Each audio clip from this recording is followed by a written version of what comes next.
Hello YouTube and welcome to an all new Elder Scrolls lore video. Today I want to talk about why I personally think that at the end of the Great War, the Altmerry Dominion had to pay war reparations in gold to the Empire. It's a point that I've often speculated on in the past in many different videos and something which has always drawn a lot of criticism from people in the comments. So today I just want to lay out my full reasoning for why I think it happened, so my full case.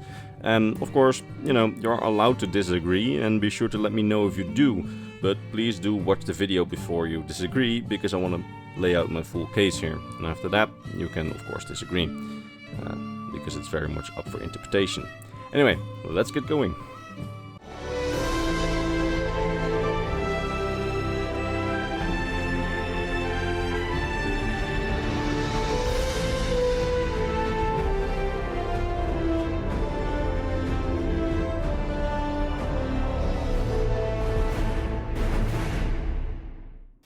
Alright, so during the Civil War quest Message to Whiterun, Proventus Avonici, the steward to the Jarl of Whiterun, says the following very peculiar line, which at least for me has opened up one of Skyrim's biggest eye-openers about the ending of the Great War. When Jarl Balgruuf says, "Was I given a chance to object to the terms of the White Gold Concordat?" No. The Jarls weren't asked, we were told, and we had to like it. Proventus then replies, "The chests of gold didn't hurt." This means that apparently after the White Gold Concordat was signed to end the war, the Jarls of Skyrim all received chests of gold from the Imperial government, likely to boost their economy after the war. Now, I personally have always taken this to mean that the Thalmor, as part of the White Gold Concordat, paid the Empire war reparations in exchange for peace at the end of the war, when their main army in Cyrodiil was suddenly crushed and defeated at the Battle of the Red Ring. You see, at the end of the war, when the Dominion's main army was destroyed and their main method of spying, the Orb of Vermina, was taken from their grasp by the Forgotten Hero, they were completely blind. They had no way of knowing what the Empire had up its sleeve. There was no way left for them to know whether there were more armies hidden which the Emperor had raised. So the Empire negotiated the White Gold Concordat from this position of strength before the Thalmor could find out that the Empire was just as short on men as they were. The terms of the White Gold Concordat that we concretely hear about in the game are relatively simple. The Empire gives the Dominion parts of southern Hammerfell, disbands the Blades and abolishes the worship of Talos. In exchange, the Dominion gives the conquered territories in southern Cyrodiil back to the Empire, which was practically half of Cyrodiil all the way up to the shores of Lake Rumer, which borders the Imperial Isle, and retreats its forces from the region. A pretty okay deal, but a pretty bad deal if you're negotiating from a point of strength, which is why I think the Altmerry Dominion also had to pay war reparations in gold to the Empire after the war, in exchange for the White Gold Concordat terms. Think about it. Southern Cyrodiil for some holdings in southern Hammerfell, that's a pretty even deal, considering that the holdings in southern Hammerfell was the Dominion's original objective at the start of the war. But what does the Empire get in exchange for the banning of Talos worship and the disbandment of the Blades? Were they not supposed to have negotiated from a position of strength and kinda won the war last minute?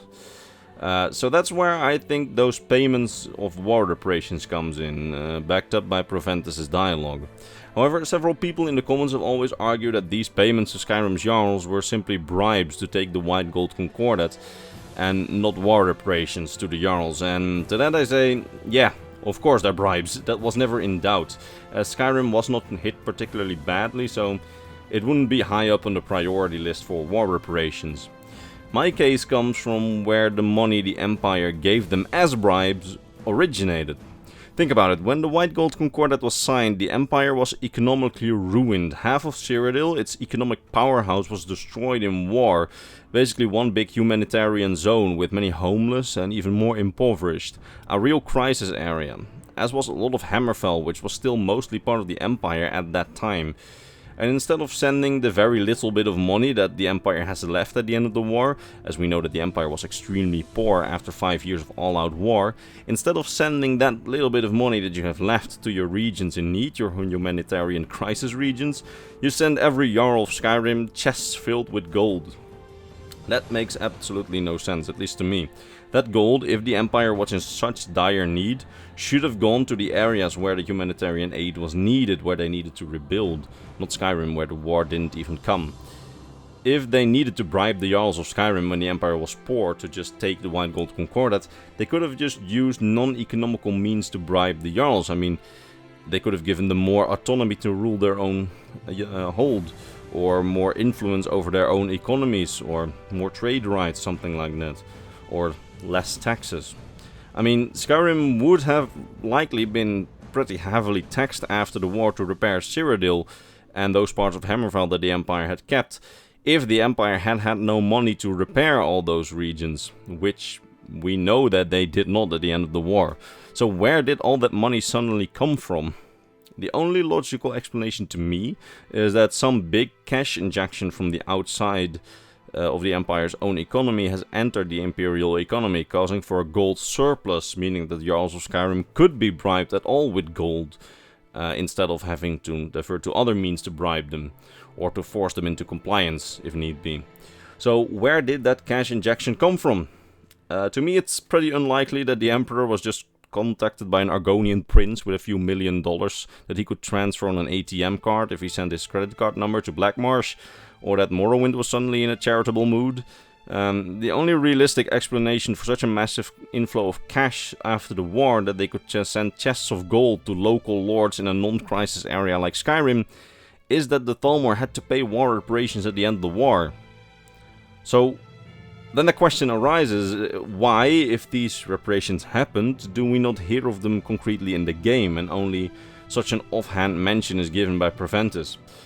Well, first of all, when we start playing, it has been 25 years or so since the end of the war, so a one-time cash injection 25 years ago, which was used back then to repair the damage of the war, is less important in the long run for the people living in the crisis and the problems of today. Money spent then can't be spent now. So most people, especially the ordinary folk of Skyrim, would have forgotten about, you know, the war reparations of back then, if it was a one-time cash injection. Or they might not have even known about it, since only the Jarls got chests of gold, since, again, Skyrim wasn't that badly hit by the Great War. Plus, when the White Gold Concordat is brought up in the game, it's always about the costs that the Empire had to pay, never about what the Empire got back. Because the costs are important to the people of Skyrim, as they cannot worship Talos anymore. Who cares at this point about having Cyrodiil back if you live in Skyrim, and who cares about giving money that was given to you 25 years ago, and not even directly to you, but to your Jarls? But then again, I admit, because we don't get any concrete proof on the matter, it's still up for interpretation. But I personally find the reasoning I presented in this video to be quite solid evidence that the Thalmor likely had to pay war reparations to the Empire after the war.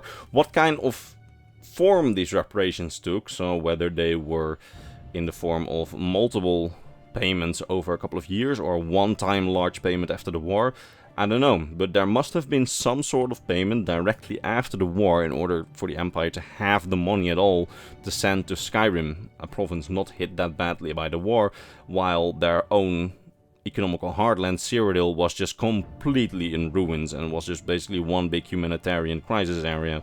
So that's my reasoning.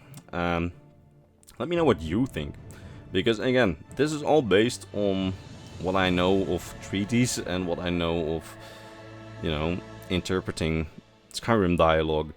It could be interpreted a completely other way. I mean, one of the commenters on one of my last videos even suggested to me, like, what if the Empire found some sort of mine of ebony or whatever at the end of the war and just used that to quickly sell. I find that less likely, but it's a possibility. Like, you might not be convinced, or you might find it out of character, but, you know, let me know what you think. I do hope that you learned something today, or at least enjoyed hearing this reasoning, and if you did, I hope you will consider returning for the next Elder Scrolls lore video, which will be on a more concrete lore topic, but I thought that this was important to get out of the way. So yeah, before I end this video, as usual, allow me to thank my top Patreon supporters, Mr. Bernardo Binda, Gabriel Binda, Polaris Putin, Athena Hayodis, King Chris, Scribe of the Scrolls, Doji, Fenrir, Sword of Bushido, Bulge, and Mr. Christmas. It's thanks to these people and all the others on screen that this channel stays alive, and for that, I'm very grateful. That said, I hope to see you all in the next Elder Scrolls lore video. Bye bye.